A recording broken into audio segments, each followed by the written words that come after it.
There's a specific kind of damage that nobody talks about, not because it's rare, but because the people carrying it are the last ones to ask for help. You've been told your whole life that feeling deeply is a gift.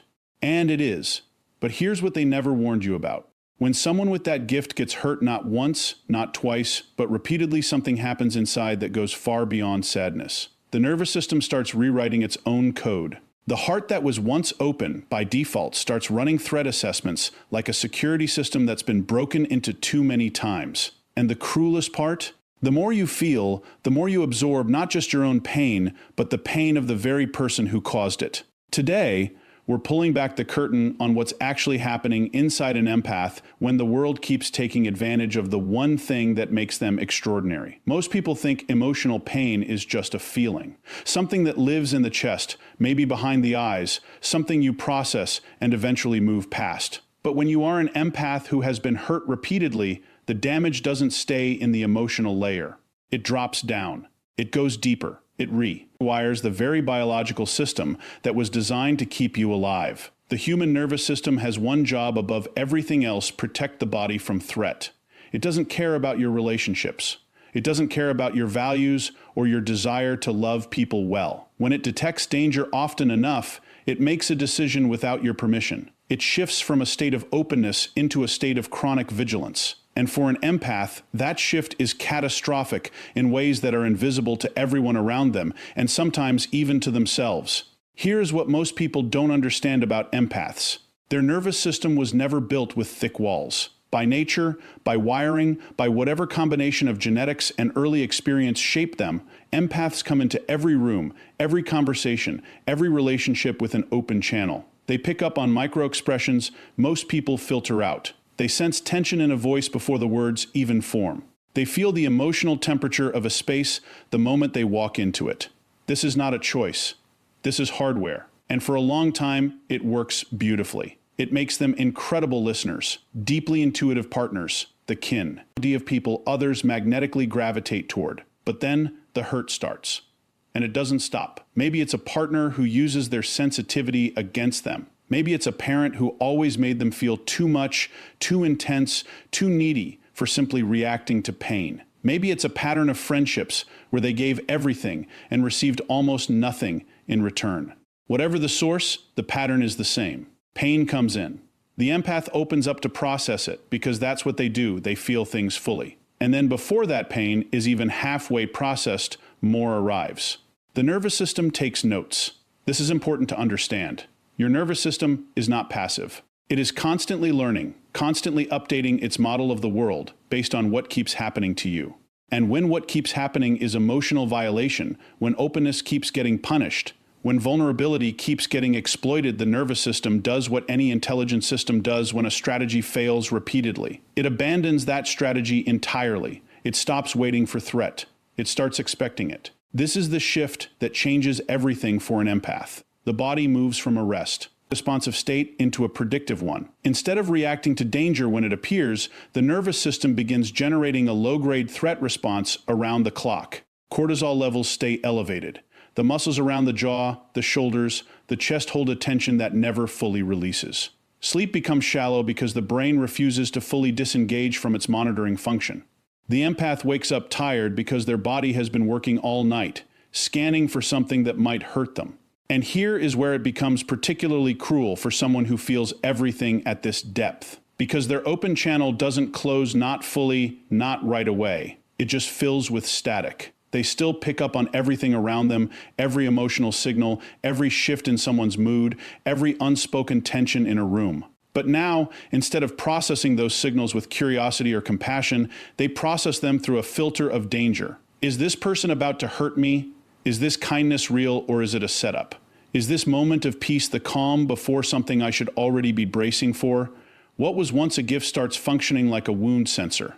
Every emotional input, P, positive or negative, gets routed through the same checkpoint, the part of the brain that learned through repeated experience that feeling deeply comes with a cost. The amygdala, that almond-shaped structure responsible for processing emotional threat, becomes hyperactive. Studies on chronic emotional trauma show measurable changes in amygdala sensitivity. The brain literally becomes faster at detecting rejection, abandonment, criticism, and perceived hostility, not because the empath is paranoid, but because their neurology has been trained by real, repeated experience to treat those things as imminent. The nervous system is not broken. It is doing exactly what it was designed to do. It learned the environment was unsafe, and it adapted.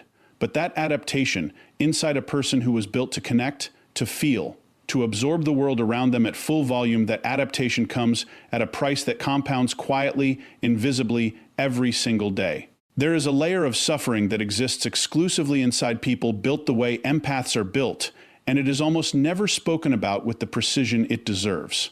When an empath gets hurt by someone, they don't just carry their own weight. They carry the emotional interior of the person who wounded them.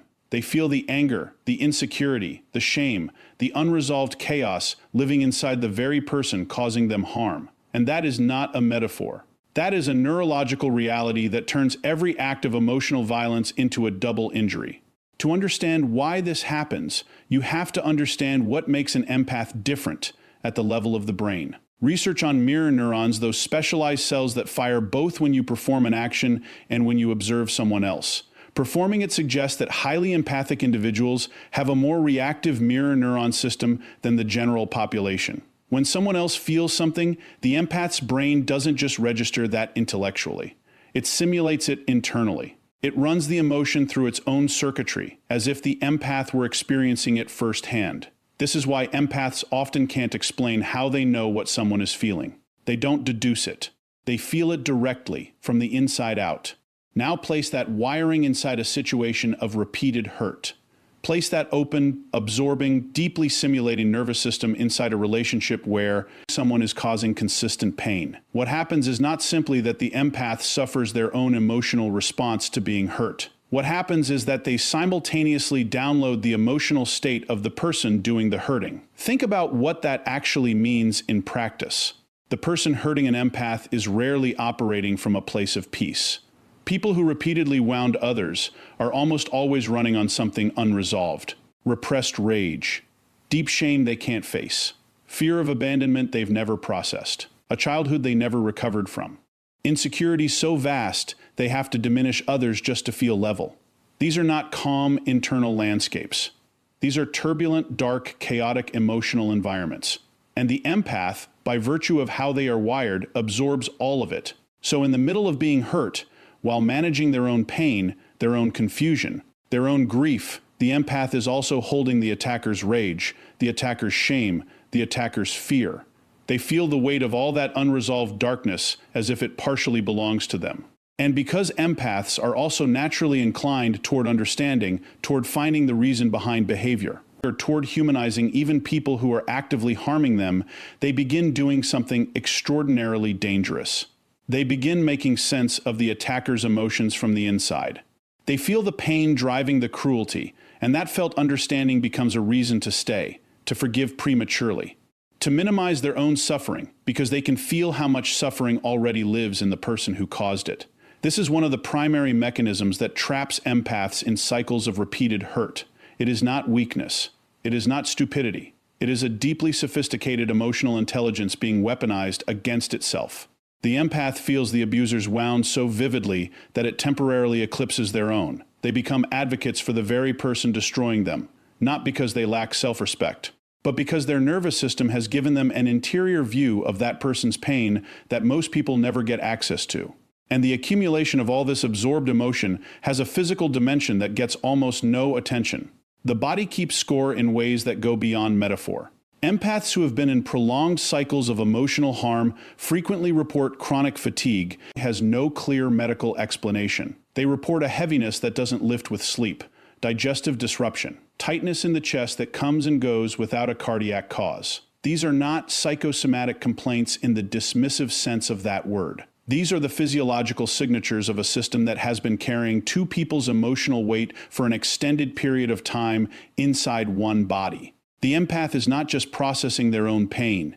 They are processing the pain of someone who refuses to process their own. And that emotional labor, invisible to everyone around them, invisible sometimes even to the empath themselves, accumulates at a cellular level. The body starts showing what the mind is still trying to rationalize away. The exhaustion becomes structural. The heaviness becomes a baseline rather than a reaction. What makes this particularly insidious is that the very capacity driving the absorption, the deep, refined, almost involuntary attunement to other people's inner worlds, is also what makes empaths extraordinary in healthy relationships. It is the same mechanism, the same wiring, the same open channel. In a safe environment, that channel transmits war. MTH, connection, understanding, healing. In a harmful one, it transmits the attacker's darkness directly into the empath's own emotional system. And the empath often cannot tell where the other person's pain ends and their own begins. There is a point that arrives quietly, without announcement, somewhere in the middle of too many cycles of pain, where the very thing that made an empath who they are begins to turn against them. Not because empathy itself is flawed, not because feeling deeply is wrong, but because the brain, in its relentless commitment to keeping the body alive, starts treating the empath's greatest gift as the primary source of their danger. And when that happens, something fundamental shifts in how they move through the world, how they relate to others, and how they relate to themselves. To understand this rewiring, you have to first appreciate what empathy actually does in a healthy, safe environment. It creates connection. It accelerates trust. It allows the empath to read situations with a level of nuance and accuracy that most people simply don't have access to.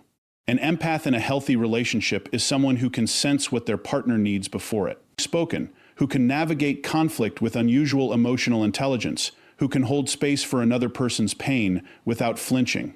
These are not small things. These are the qualities that build the deepest human bonds. And the empath doesn't perform these things. They are these things, at the level of instinct, at the level of reflex. But instincts can be reconditioned. Reflexes can be rerouted. And that is exactly what repeated emotional harm begins to do.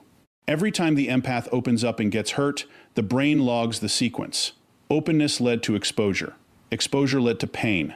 The nervous system, which we established earlier, shifts into a defensive posture under chronic threat, begins associating the act of empathizing itself with the onset of suffering, not consciously. The empath doesn't sit down and decide that feeling is dangerous.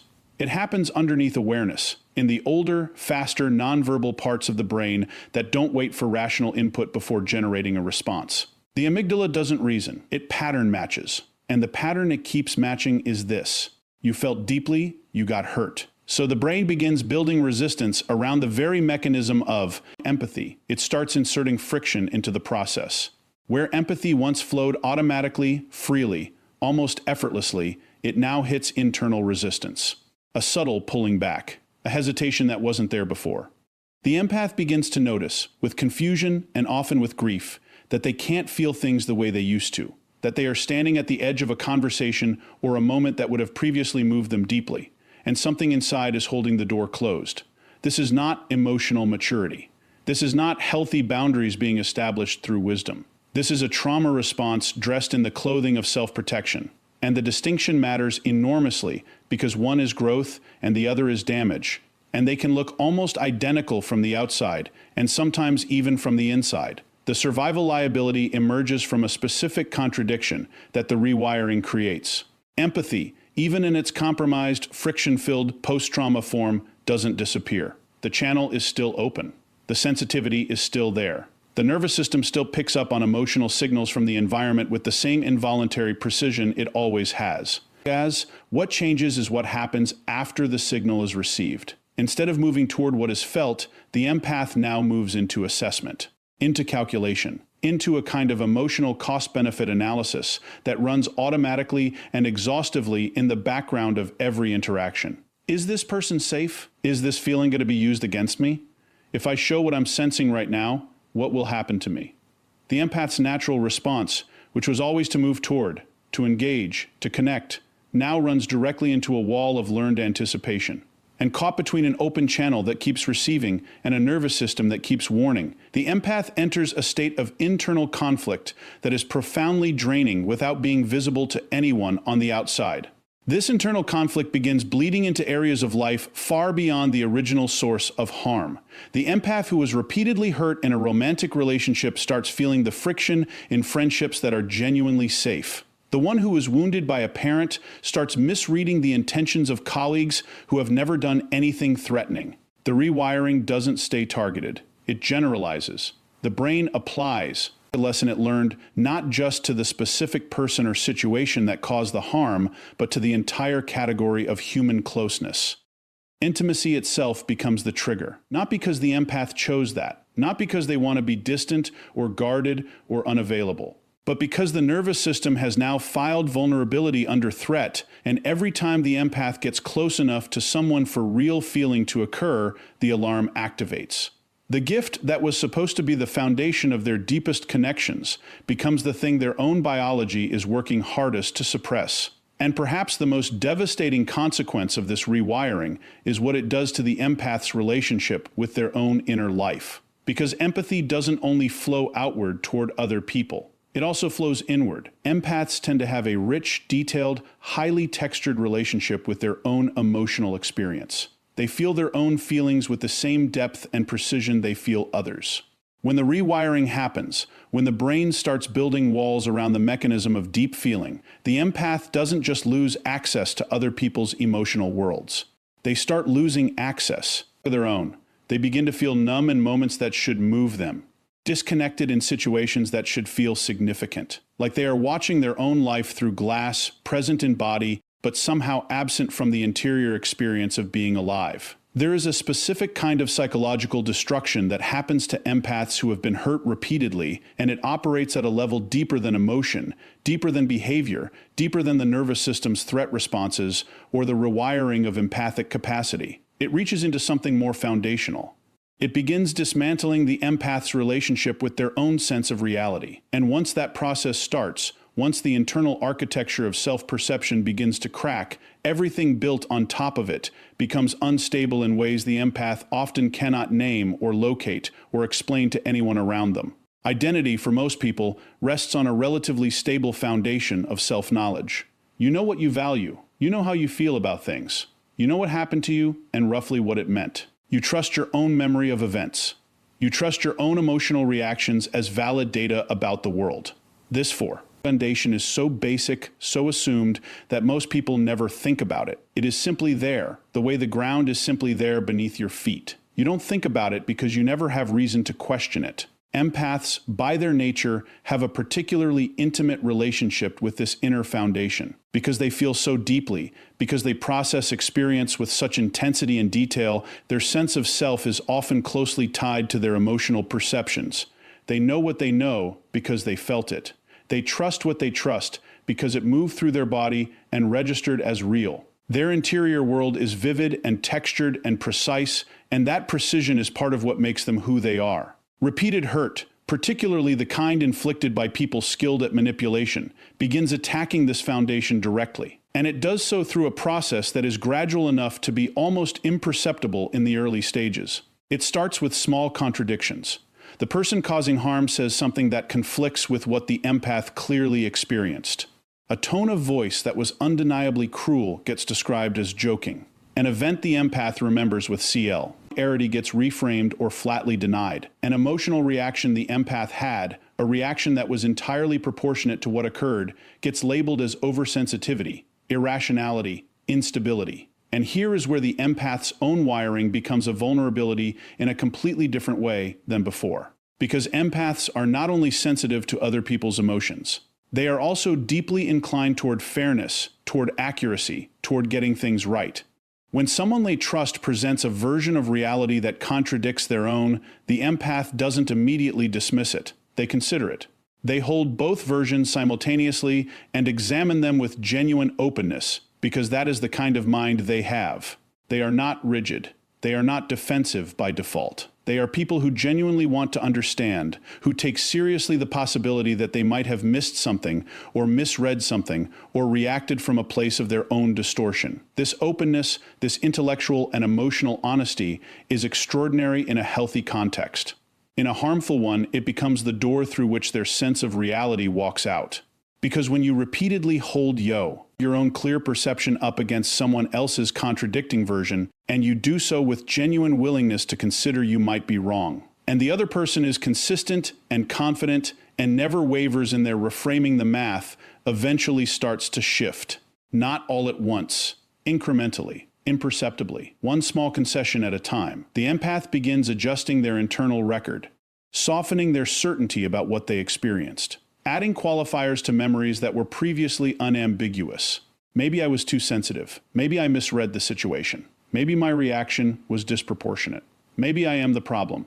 This is the moment identity begins to erode, not through dramatic collapse, but through slow subtraction. Each concession removes a small piece of the empath's trust in their own perception.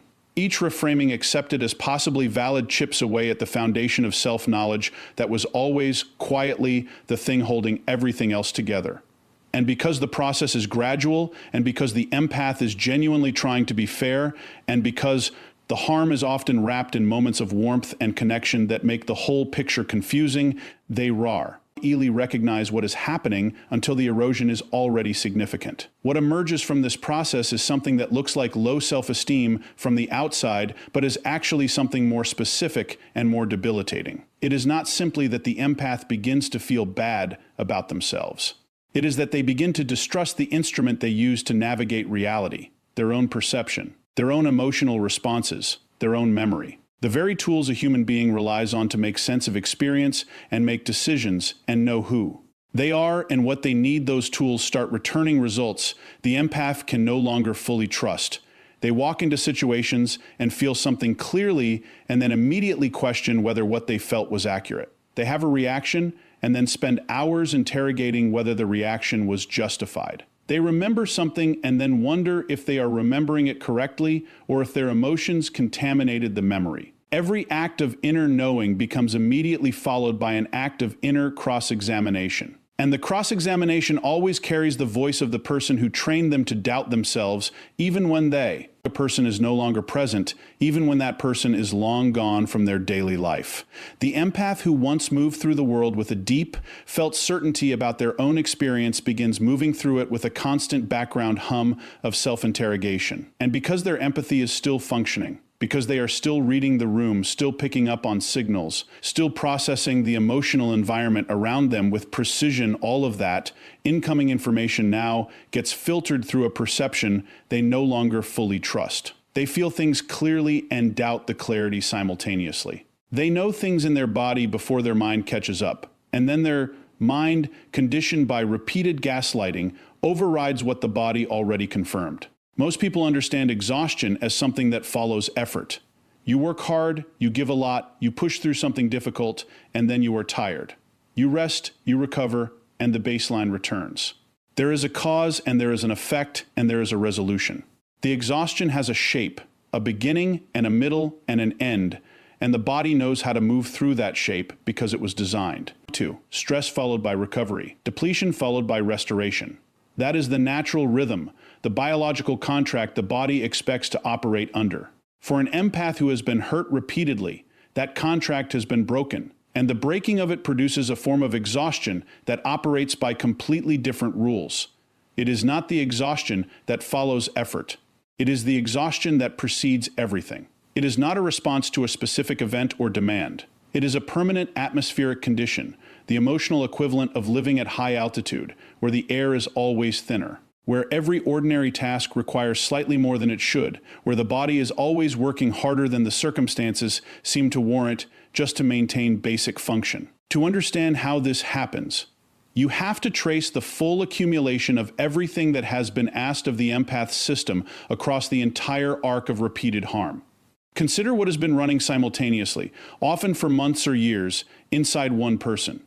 The nervous system locked in chronic vigilance, burning energy around the clock to monitor for threat. The mirror neuron system continuously absorbing and processing, seeing not just the empath's own emotional experience, but the turbulent interior landscape of the person causing them harm. The identity structure under constant low-grade attack, requiring ongoing internal effort just to hold together a coherent sense of self against the erosion of repeated gaslighting. The empathic mechanism caught in an exhausting internal conflict between its natural dosting I impulse to open and connect, and the survival response demanding it stay guarded and defended. All of this running at the same time, underneath the surface of ordinary daily life, invisible to everyone around the empath, and often only dimly visible to the empath themselves.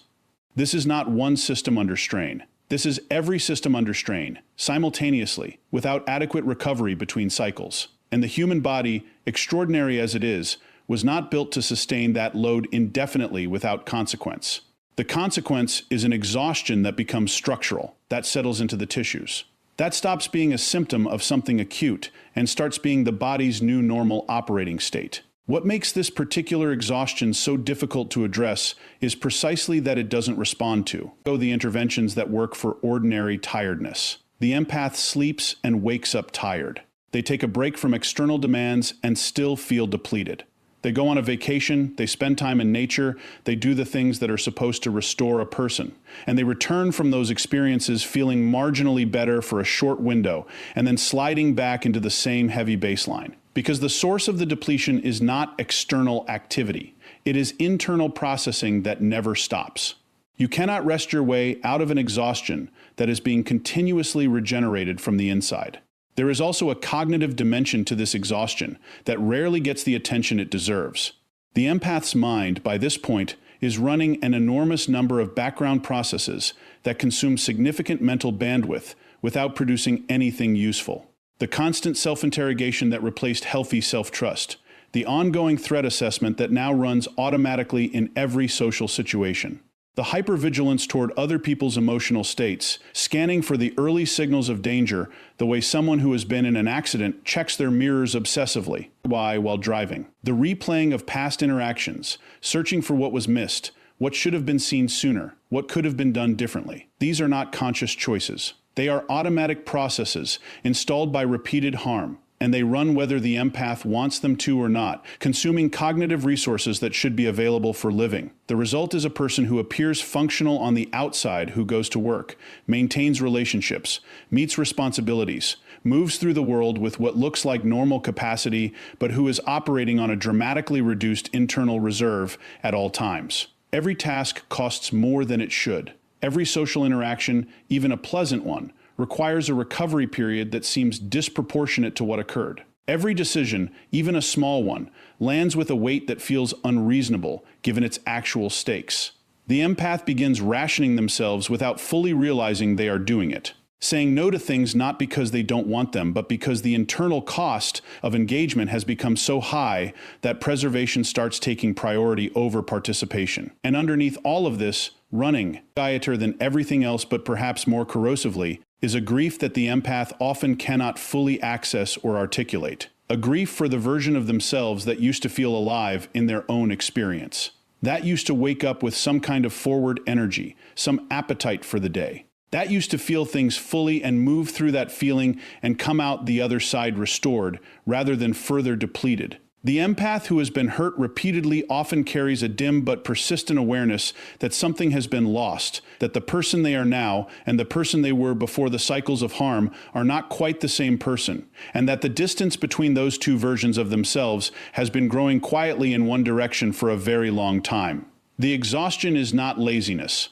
It is not depression in the clinical sense, though it can certainly develop into that. It is not a character flaw or a lack of resilience, or an unwillingness to push through difficulty. It is the mathematically inevitable outcome of a system that has been required to carry more than any single system was designed to carry, for longer than any system can sustain that load without beginning. To show the weight. Every system has a threshold. Every structure built to absorb pressure has a point beyond which absorption is no longer possible, where the material either fractures or transforms into something fundamentally different from what it was before. The human psyche is no different. And for an empath who has been moving through all of the layers, we have traced the nervous system locked in permanent defense.